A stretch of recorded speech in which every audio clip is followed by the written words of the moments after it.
Thank you. We're all agreed that we're going to try not to talk too long so that we can begin discussion here together as well. But it's a temptation. However, we have a time cop somewhere.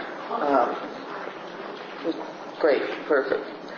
So I've titled this talk "Women's Ministries Back to the Future." And as I begin it, I want to make some cautions, some truth in advertising, if you want, about what we can learn for the present and the future from looking back at women's ministries in the early church. And the cautions have to do with the way we use history, both how we read it and the value that we give to it and the kind of arguments we want to make from it. And I want to do this just briefly. It's not a course in historiography. I just wanted to try to say this can be a two-edged sword, so we have to learn to wield it carefully.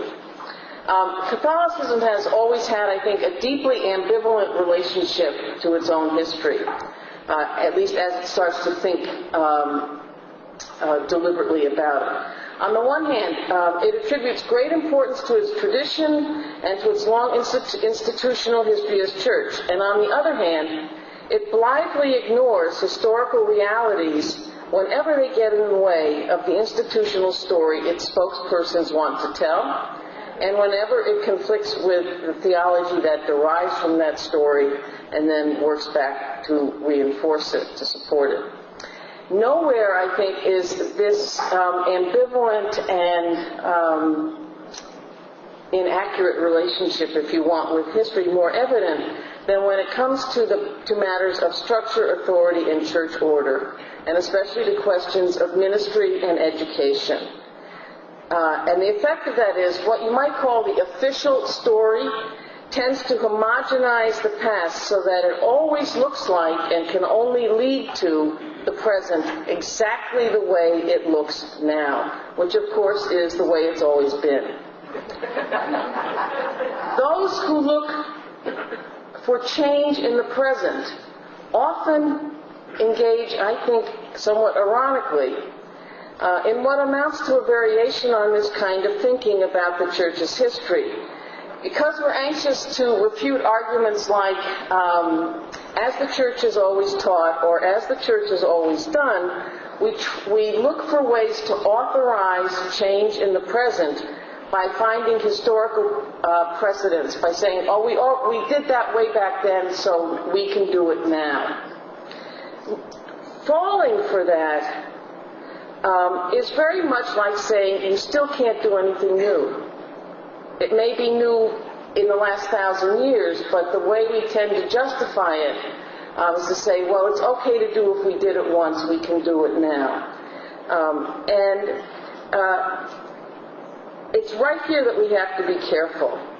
It's always important, I think. I teach church history and historical theology. It's always important and very helpful, necessary, strategic to debunk bad history and to debunk the questionable theology that's based on it. And then the theology itself becomes the standard by which you read the history, and so you get an ever more inward-looking, myopic kind of sense of what the history was.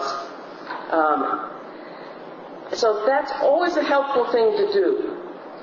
But even in a church and among people, including ourselves, who have a great regard for tradition, we cannot reduce the possible or the permissible only to what's been done before. The Spirit doesn't work that way, and neither can we. New things can happen. And they can be in continuity with that tradition. They can be the future of that tradition without having to be identical with it. So, that's my warning. So what can we learn then from looking at history in the early church or in any other later period? What we can learn in this case about women's ministries is the kinds of ministries women actually were involved in, and the ways in which their ministries were welcomed or rejected in relation to evolving institutional structures, the changing status of the church and its relationship to political power, the changing needs of mission. So I'm not going to try to give you a course in church history now. All I'm going to try to do is set out some of the highlights, the kinds of ministries, the sorts of developments, and also raise some of the problems and then say, well, what does this matter for now? So this next part then is looking back and looking at the early church and women's ministries in the early church.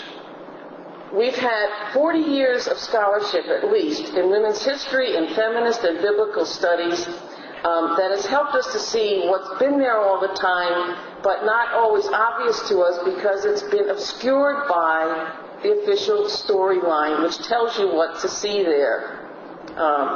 And once you start reading and looking beyond those blinders, you see what's been there, or begin to see what's been there all along.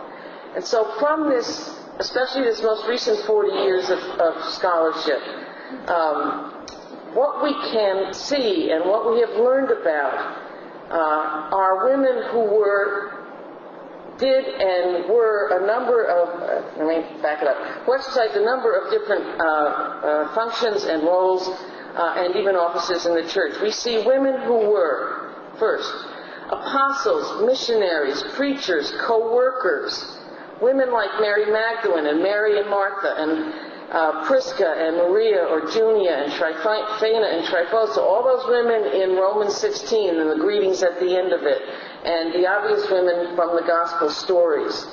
These women were apostles. We've only returned to realizing that that's what they were. These women were missionaries. These women were preachers. These women were regarded by Paul as his co-workers. We see women who were heads of house churches, which means they probably also presided at the agape Eucharistic meals in those houses. We see women ministers exercising an early form of office, women like Phoebe the deacon, also in Romans 16. We see women who were leaders among the martyrs, not just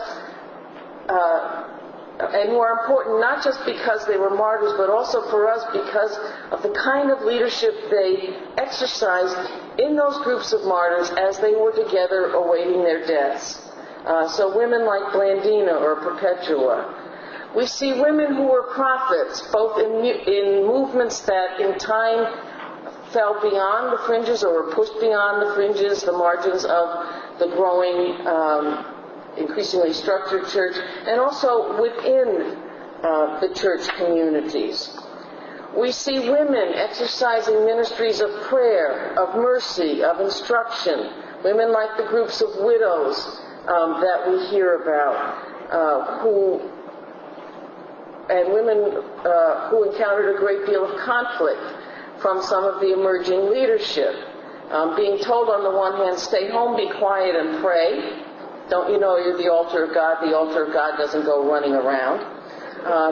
But their practices where prayer probably led them to prophecy, where they visited the sick, where they instructed women who were making initial inquiries into Christian faith, who engaged in probably other kinds of acts of mercy in the community as well. We see women who were ordained as deaconesses. This is indisputable. A, that they were deaconesses, and B, that they were liturgically ordained. And they exercised liturgical ministries, limited to a certain extent, but they exercised them. And that's simply unquestionable. The exact same word for the laying on of hands is used for them as is used for priests in these discussions. We see women who were ordained as presbyters. We've known about this epigraphical evidence for a long time on tombstones and other kinds of inscriptions. But more and more scholarship by women and by men has come to conclude that you can't simply dismiss these women by saying, oh, they were just the wives of priests. They seem to have exercised a ministry of priests in their own right. And one of the ways we know that is looking further and looking at letters of bishops and bishops of Rome among them, and comments by others that say, these women got to stop offering the Eucharist. So presbyters for sure. We may even have one inscription at least of a woman bishop. We see women who were ascetics, who were desert mothers, women who were teachers in these ascetic communities and leaders in these communities. People like, you may or may not have heard these women's names, and I can't tell you really their stories now, but people like Paula, who was the companion of Jerome, who bankrolled the double monastery in Jerusalem that housed both of them, who was a better scripture scholar, he says, than he was, who offered solutions to scriptural conundrums that Jerome couldn't reach, but who was too modest to put them forward in her own name, and he says, so I put them out myself. And other women like that, Macrina, Melania, others. We see women who were patrons, rich, upper-class Roman women, women like Paula, who funded those monasteries, women who made diocese work, women who built churches, who built shrines, women who were patrons, but as one scholar, Elizabeth Clark, says in a famous article, patrons, not priests. But they were terrifically important. We see women who were defenders of the faith as it came to be codified at the councils of the early church. So one big example of these is the Empress Pulcheria, who at the time of the Christological controversies in the mid-5th century, was the one who said, nope, the course of action we've had up to now, and that my brother was pushing as emperor in his life until he died a timely or untimely death, depending on how you look at it. No, we're going to go for what has become anyway, orthodoxy. And the Council of Chalcedon, that definition of faith, Jesus says true God and true man, that probably wouldn't have happened when it happened, certainly, without Pulcheria's role in making that council possible and reversing the acts of an earlier council that went in a totally other direction 2 years before. So these are only a few of these roles, and it's important to have this kind of information so you can say, no, your history's wrong, when you're told there never have been women priests and there never will be, for instance. Your history's wrong. There have been. What are we going to do with it?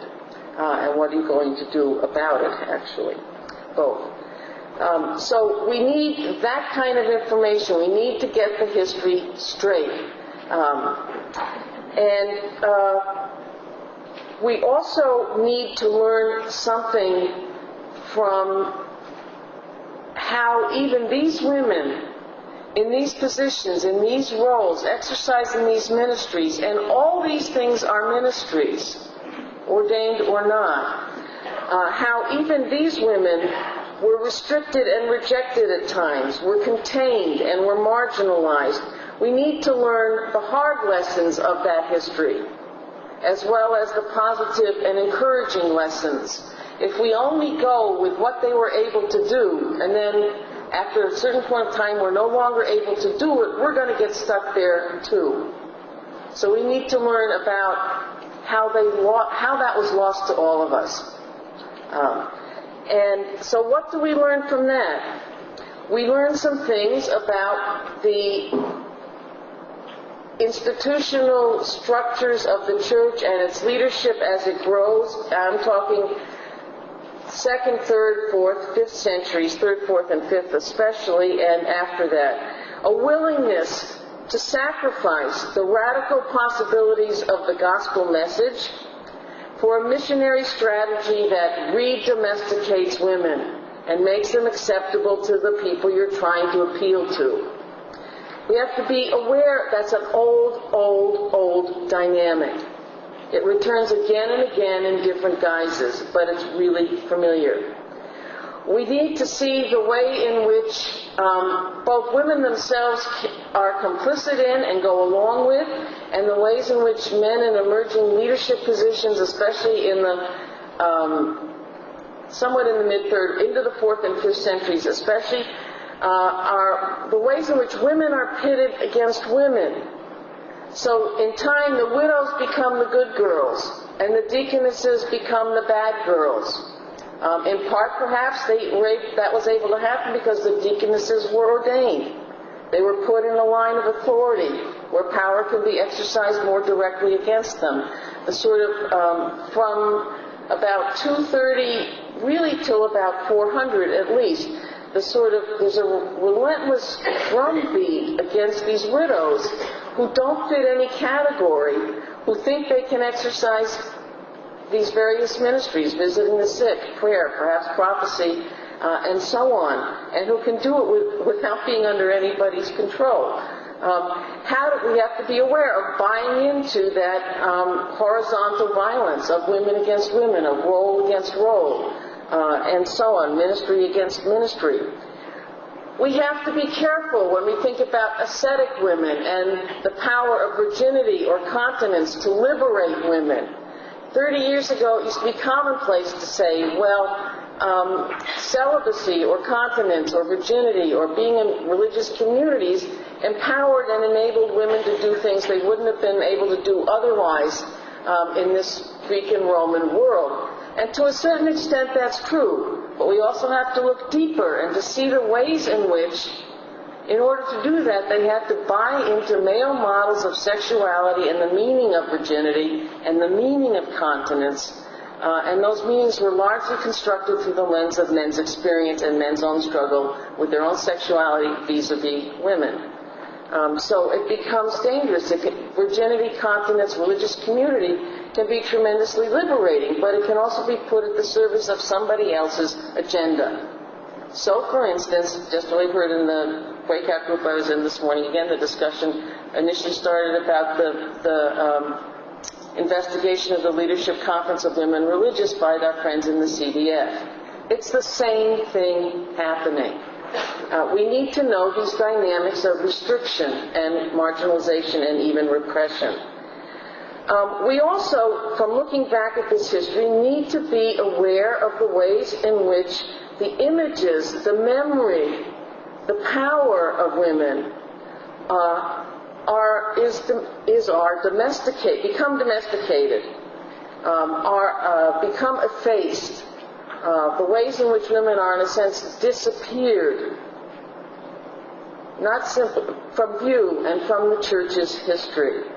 And you can see this with all kinds of women. Thecla, who has become a great favorite of mine, and probably is not one woman but a composite, who stands for women exercising ministries in the second century, early second century especially.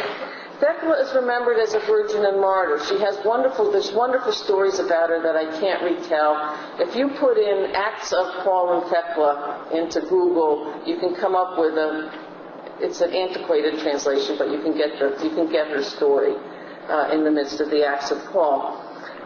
She was essentially a co-worker with Paul too, but she's remembered as virgin and martyr. She probably remained a virgin. She did buy the message of celibacy that in this story Paul was preaching, but she was never a martyr. She never died a martyr. It's very interesting. She's remembered in the Orthodox churches as equal to the apostles, but nobody acts on, well, what does that mean? And so she has become, in the imagination of the churches for a long time, simply a nun in a cave. And then a dead one at that, who was somehow a martyr at the same time.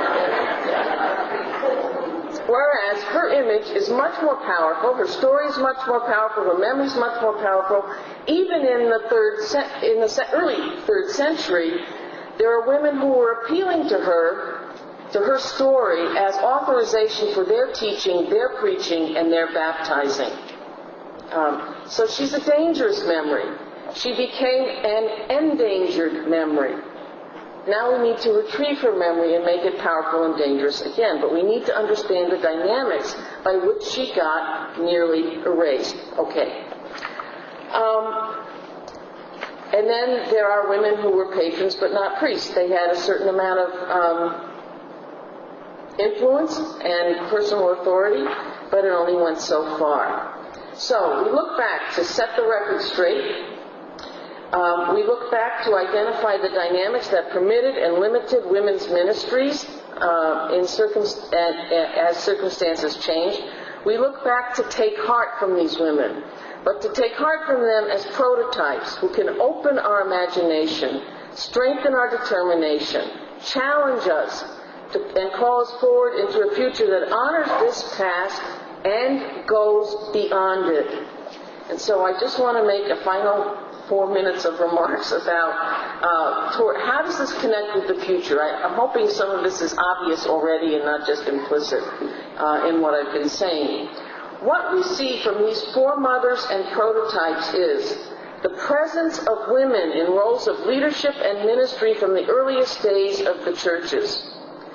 We see the necessity of women's ministries of every sort for the mission of the church. We see the great variety of women's ministries, formal and informal, ordained and unordained, recognized or rejected. We see the age-old tension between charism, gifts for ministry, and structure or formal office. We see that the authorization of women's ministries comes from the needs of mission and their reception and recognition by the community, those with whom they minister, and not simply those in leadership roles. We see that the flowering, the fading, and the regrowth of these ministries is part of an ongoing process of renewal and reform that springs most often from laity, the faithful, the non-ordained. Some of these women were living in religious communities, others founded communities to carry on this kind of activity, others exercised this ministry, this leadership, this witness in the roles of their ordinary life in the so-called world. Second, what is coming into being now and for the future? Zini will talk more about this, I think, as well, but I just want to point out one, is the continued growth of a variety of ministries, from formal lay ecclesial ministries to the baptismal ministries of believers in every aspect of the church's mission. What we are seeing now, and that connects back to this early experience, is the ongoing influence of women as theologians, teachers, canon lawyers, diocesan leaders, and all the other kinds of ministries that women are currently exercising and the new ones that will come into being. We see now the increasing need and space for small, intentional communities of faith and mission as parish structures as we know them continue slowly to implode. We see the changing imaginations of what's possible and not just desirable, as more Catholics become accustomed to and even take for granted women's leadership. We see more women willing, again, to name and claim their vocations to ordained ministry, following a variety of paths and strategies to achieve this end, working for change and formal recognition from within the Church, taking bold steps that take them, at least for now, outside the Church, to claim that vocation and being ordained, either in other Christian churches or in this Roman Catholic women priest movement that you can hear more about this afternoon in one of the breakout sessions. We can and must imagine the future in these developments and work and pray for their fulfillment in the fullness not only of God's time, but ours. As the prophet Joel proclaims, and the author of Acts again calls to our attention and imagination, in the last days it will be, God declares, that I will pour out my Spirit on all flesh, and your daughters shall prophesy. And I say, we are.